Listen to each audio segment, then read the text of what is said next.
All right, good morning and welcome to Fayetteville, or as we like to call it, WTF. Just a little fun name, a little fun spin on that. Today's episode. Right now I'm by myself. Gray should be joining me shortly, but right now I've got via Zoom Dan Elzer. Dan is a real estate coach and speaker. He's been in real estate for more than 20 years and teaching us and people all around the world how to be successful in their careers, and has great programs such as the SWAT program, which we use here in our office to help agents grow their business. And Dan, you want to jump in on that and give us a little intro about yourself and what you do? Well, Ricky, first of all, thank you for having me on the show. I am honored to be here. I've been blessed to get to work with your organization for, gosh, decades. And so this is kind of fun. About me, I hate to correct the one thing you said. I turned 37 years in the business in March of this year. Oh man, So good I was deal. very, very young when I jumped in. And I still believe that real estate is the greatest business to be in. It has the greatest opportunity with only ourselves as the obstacle. I am quite a blessed guy also with the fact that I do executive coaching now for owners, not just in real estate anymore. I was just looking just over the years. I'm now got about 9 different industries that I coach executives in and salespeople, and have been all over the world doing this. And I love it. I just love to work with people, with companies to improve, either their effectiveness or their productivity or profitability, and that's what gets me up every morning. That's awesome. That is awesome. So you're no stranger to ERA either, are you? I owned a franchise for almost 11 years, from 87 to 98, 99 area when we sold. So I was a big believer in the brand because I owned it, and then have been involved with the brand from a lot of different aspects, from working with them up corporate, developing products, and as far as training products go, and still have a ton of franchises out there that are very, very close friends. Yeah, yeah. Well, let's go ahead and jump right in here. Before we started recording here, we were talking a little bit about all the changes that are taking place in the real estate market. The whole world is on fire for a lot of agents right now, and we're like we were talking a little bit, and I don't want to steal your thunder, but there's a lot of agents who are not sure what to do right now. I feel like, for me personally, I'm kind of on the upward tick where, I'm taking a breath and I'm like, okay, I think we've got it somewhat figured out for now how we're going to navigate this. But I'll let you go ahead and dive in and give us your spin on it. Certainly, as we were talking off camera, it's I think it's one of the great opportunities in life. I'll just give you a real quick reason. When I got into business and opened my company in 87, we didn't have seller disclosures. It was buyer beware. Then there was a lawsuit, Johnson versus Davis, went all the way through the Supreme Court, required that sellers give a disclosure of material defects about the property. The day that happened, agents acted like we cut their right arm off. We did nothing wrong. The sellers don't hide things. How dare they do this to us? Today, seller disclosure is just a process everyone does without thinking about it. A couple of years after that, agency became a big thing because there was lawsuits around. I didn't know what my representation was with my agent. So we had all these agency forms. When agency first came out, it was very draconian. We had to get things signed and initialed. And again, agents were like, oh my God, today it's like breathing. This is no different. I always say that when changes come, the company and the agents that embrace and understand it the soonest are the ones with the opportunity in the marketplace. The people that continue to push back on it are the ones that lose market share. They lose energy. They lose things. So I think this is a great thing. I think it gives opportunity to true pros. But as I shared with you, for anyone watching, I don't want you to think it's over because the date's coming, the 17th's coming, the forms are out. We're going to have more changes. So if I can get your mindset to be, this is the first of possibly multiple changes over the next 3 to 6 months, then you won't go back through grief when they change it. I won't come to you, Ricky, and go, what do you mean they're changing it? Oh my God, I thought we had this thing figured out. No, have expectation that it's going to change. Let your competitors get all freaked out when it changes again, but you'll be the one going, I kind of expected this. What's the new ideas? What's the new rules? So that's my biggest piece of advice into the industry right now is truly expect change, because change is going to keep happening until we find equilibrium in this, and it is okay. Yeah, yeah, I agree. Real estate's one of those that's ever evolving, ever changing. Um, people are just trying to find different ways to make life difficult for us, aren't they? But we as an industry have been able to adapt and become accustomed to that change time and time again, and I'm positive that this won't be any different than that. Um, Agreed. Agreed. so, but speaking of changes, here in just a second, I'm going to be joined by one of our top agents, and she actually has another podcast on our YouTube channel that we've come up with called Brokers in Focus, and that's Gray Hernandez. So, Yes. at any moment now, we'll be joined in with her. And But I know Gray well. She's a great agent. Great yep. agent. So I tell you what, we'll take a break right quick, and we'll let her come jump in. This That'll work. segment is brought to you by Empower Commercial Group. Empower. If you guys need property management, Yeah. So they do residential, they do commercial. Great company. Brandy and her team do an amazing job. I love Brandy. They've got over 750 and growing. If you ask tomorrow, it'll probably be 800. But they do an amazing job running that company and keeping up with all the tenants and our homeowners and making sure everybody's taken care of. So definitely use Empower Commercial Group for any residential or commercial renting needs. All right, so Gray Hernandez is now with us. Thanks for joining us, Gray. Good morning. Good morning. So, Gray, right before you jumped in, me and Dan were talking about some of the changes that are taking place with the NAR settlement that came out. But I guess, do you have any questions or comments on? No, I think right now you're right. I kind of just overheard a little bit while I was walking in that change is good. I think, for the most part, there really aren't any kind of negotiations. So, for example, if I had a buyer agency agreement signed at 3% with a buyer and the MLS only stated 2.5%, we were willing to say, all right, okay, well, screw it. 2.5% it is. We just didn't even try to get that extra percentage. So, this would be a good time right now for me to really, I want my 3. Yeah. Yeah. I mean, and that's, Greg, getting around to it, as we've talked, I know each other as we talked before, it's about value. And there's so many agents that have jumped into this industry that have turned it into a transaction, and it's not about the buyer. Right. And as we prove value to the buyer, if we have a value proposition that answers questions, educates, gets them highly informed to make great decisions out there, I think they're going to pay those agents more money.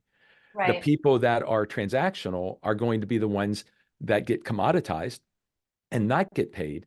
And I just think this is healthy. I know people are mad because we've never treated buyers bad, blah, blah, blah. I don't care. This creates transparency and differentiation, I think, if you can come with a great value proposition. I truly believe that.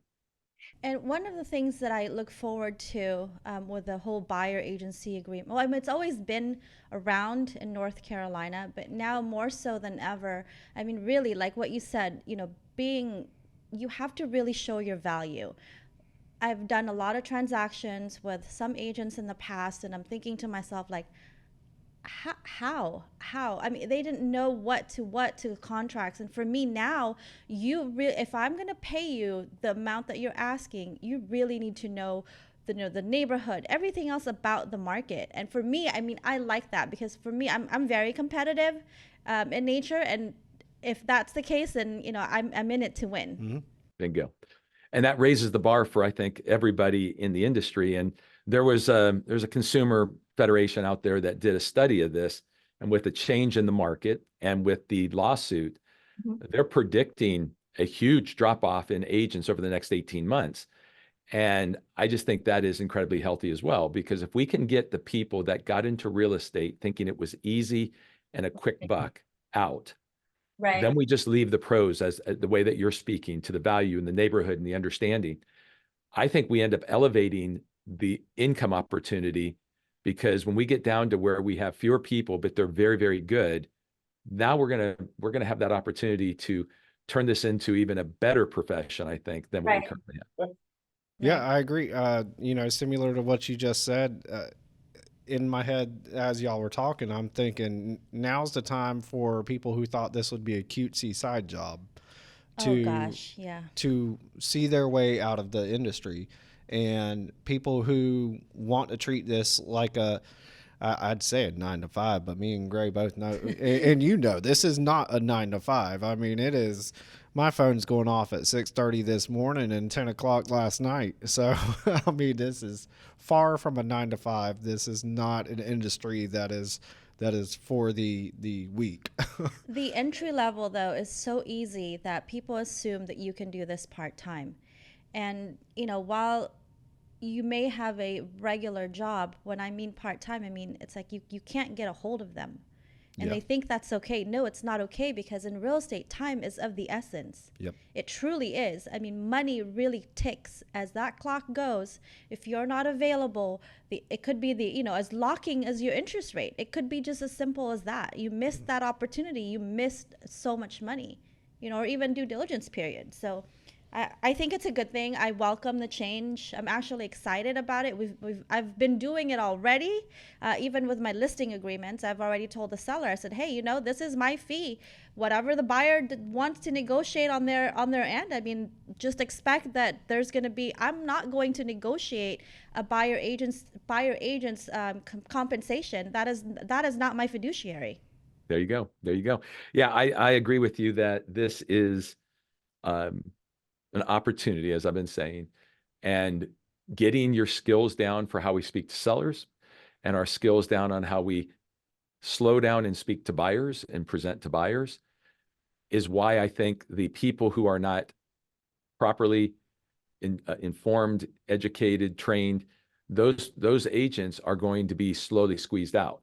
And I don't think they're going to be squeezed out because, it's going to be harder to get into the business. They're going to get squeezed out because it's going to require such a higher level of understanding to succeed that they won't go down that path.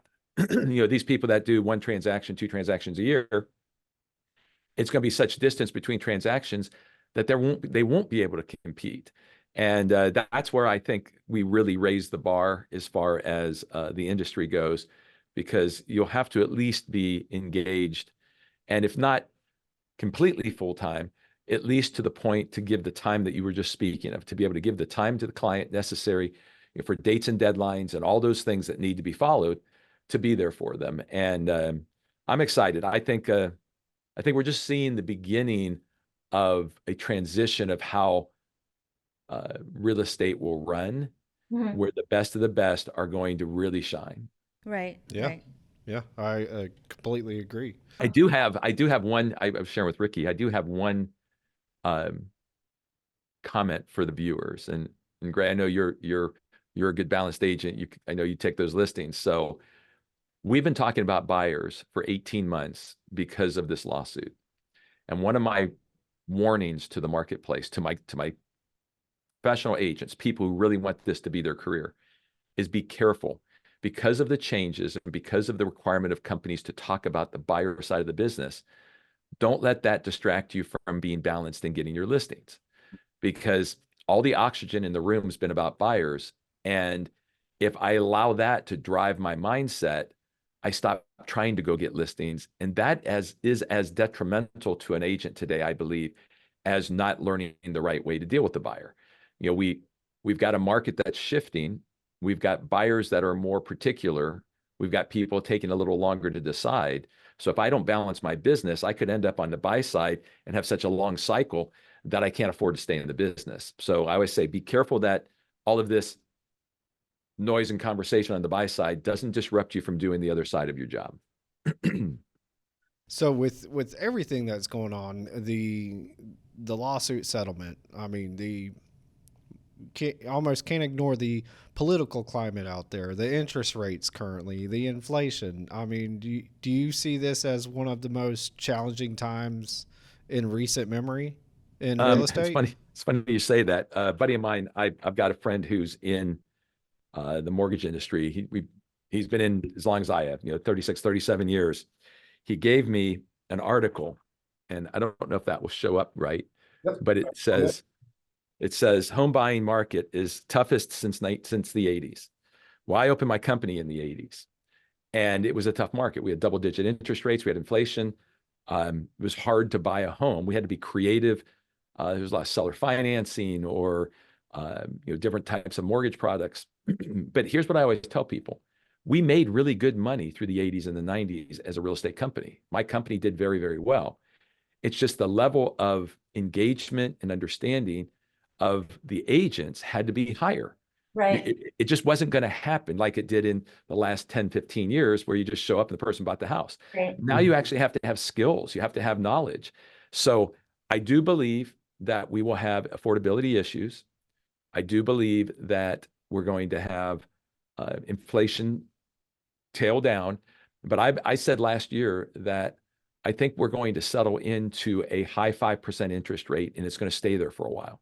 I We'll think we'll get below 6, but I think we're going to be at a high 5% interest rate, which historically is fantastic. Right. But when you saw 2 7/8 and 3%, you think, oh my God, that's terrible. So yes, I think that would be a challenge for people, but that's the challenge I think that should be answered by the agents to make it happen. Yeah, I agree. Now, I was thinking. Oh, hold on. Let's take a quick break. I got a train the train coming is through. coming. We'd also like to thank Lendello Mortgage for sponsoring today's podcast. Yep. Lendello Mortgage. You can reach out to Sylvia. We'll put her information down here on the screen. Sylvia is located right here in the Fayetteville office and in our Sanford office, and covers pretty much anywhere in the state of North Carolina that you are looking to buy a home at. She's bilingual, so if you habla español, then give her a call. Get those pre-approvals before buying a house. Call Sylvia. I was pondering yesterday, if buyer agency agreement were in place during the time of COVID, where everybody was overbidding, do you think that could have changed the landscape of how things would have been? Because everybody had the money, right, to pay their own closing costs. But what if you had to pay also? I mean, at that point, I was thinking there was money left definitely on the table on the seller side because they were having to pay compensation to the buyer agents. But what if we can go back in time and buyer agency agreement was in place and sellers were saying, we're not, the interest rates were so low that there was a lot of overbidding on these properties. But if you had to pay your own agent, how much do you think that could have changed? I think you're onto something there. I think it would have changed it dramatically because competition between buyer agents would have occurred. Because someone would have said, I'll give you 2, and someone would have said, I'll give you 3, and someone would have said, I'll do it for 500. There would be competition for the buyer. So we would have to, again, bring value, bring knowledge. I read a survey that people that purchased during the COVID boom, never before when they do this survey has it been this high, that over 60% of people that bought during that time regret their purchase. Right. Now, when they run that survey, it's usually 15, 18%. It was 60 some percent. So I think to your point, if this rule was in place pre-COVID, I think buyers would have been more informed and it'd been a whole different landscape of how the negotiations went and how their desire and their satisfaction with the home they bought, I think would be totally different. Yep. God, we can't go back in time, huh? I know. It'd be nice if we could. If you figure it out, let me know. Yeah. I've got one more question for you, and then I know you're a busy man, got a busy schedule. I'll let you kind of do a wrap up after this question. But so with the different style of brokerages, you're seeing more of the virtual brokerages coming into play now that weren't around, in the 80s. It's been a recent uprising in different styles of brokerages, obviously. ERA, as you know, is more the traditional style of brokerages. What kind of impact do you think it would have, being at a traditional brokerage where you have an office who has training and the resources available to you 5 days a week versus being kind of on an island by yourself, or at least I would think, at a one of those virtual brokerages? My belief is this, and the companies I consult with, I share this with them. Lightly managed, I call them lightly managed business models, are going to be the ones I think that are going to have to reassess that business model. Many, I don't know about your current MLS, but there are many MLSs that, because NAR has made the MLSs the enforcement arm to make sure people do this right so they don't get in trouble. Right. The third largest MLS in the nation, over 100,000 people, they have fines in place that go 500 first offense to the agent, 1,000 second offense. The third offense is $15,000. So when we start, and they have to, because if we don't get people doing it right, if people are skirting the issue, then we open ourselves back up for the plaintiff of the class action to come back and take action on you again. So NAR knows that the MLSs have to get people in line. So I think it's the lightly managed groups that are heavily buyer agent companies that will have to reassess that. And I think they have to reassess it because the companies will start to get fined behind after so many agents have done something wrong, then the companies start to get fined. I just think it's going to be an economics thing that will change their business model, that if they don't have control and training and oversight of these agents, they will do things that will put them in harm's way. So they're going to have to change how they manage. Well, as soon as they change how they manage, now they have to have brick and mortar and do things differently, which will change their whole business model. So I believe that in the next 18 to 24 months, we will see traditional companies with strong winning differences like ERA brand will be the place true professionals want to be. And I think that the lightly managed models will have an attraction to the people that think they can, that are still in denial, that think they can do it differently, but then those fines are going to catch up to them. Right. So I think there's consolidation coming to the industry. I think there's consolidation of agents, but I think, either strong independents that have, the large independents that have strong training and brick and mortar and support and management, our franchise groups that are traditional. I think those are going to be the winners at the end of the day. Great. You have any questions? No, it's always nice to catch up with you, Dan. Thank you so much. Yeah. Thanks for having me.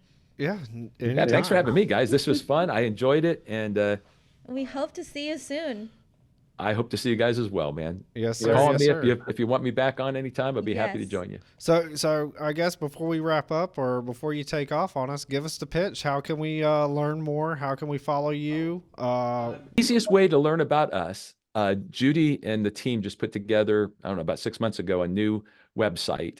Yep. And it's Training Academy. That's our company, Training Academy, all one word with U at the end. So Training Academy U, like Training Academy University. Okay. If you go to trainingacademyu.com, you will see the SWAT program. You will see I have free content always being rotated through there with opinion and stuff.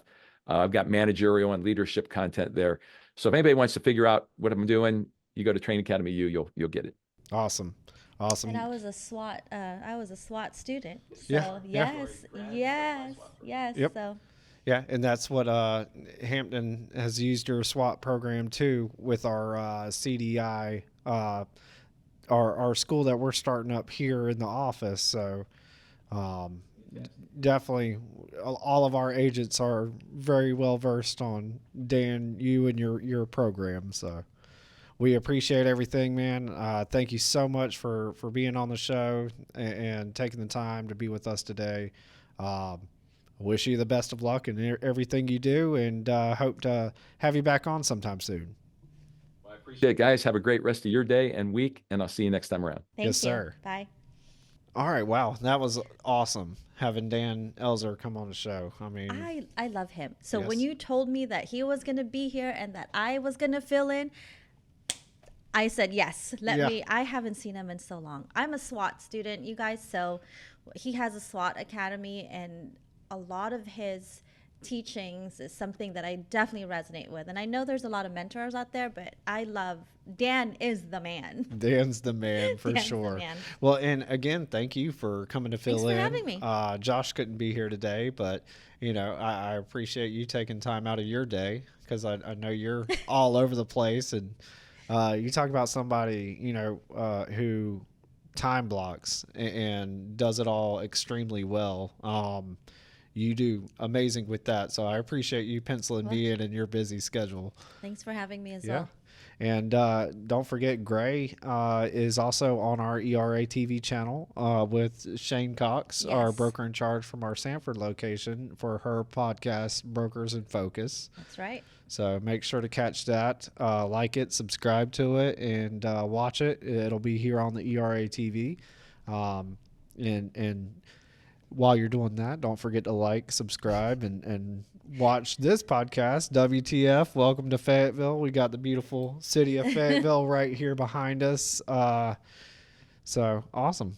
Well, Thank you. I appreciate you coming on. I appreciate Dan And our Elzer. CDI class is next. Yes. So So at 10 o'clock, we'll have the city of Fayetteville coming to join us. And they're going to talk about fair housing. So making sure that our agents are just up to speed on fair housing, and what fair housing is, and the different protected classes. I look forward to it. I think Yeah. it starts at 10, right? It does start at 10. So it's right about to start. So here shortly. So we'll go ahead and wrap this up. Thank you guys for sticking around and watching this episode of WTF. Welcome to Fayetteville. I always kind of smile when I say that. But we'll catch y'all next time. Thank you.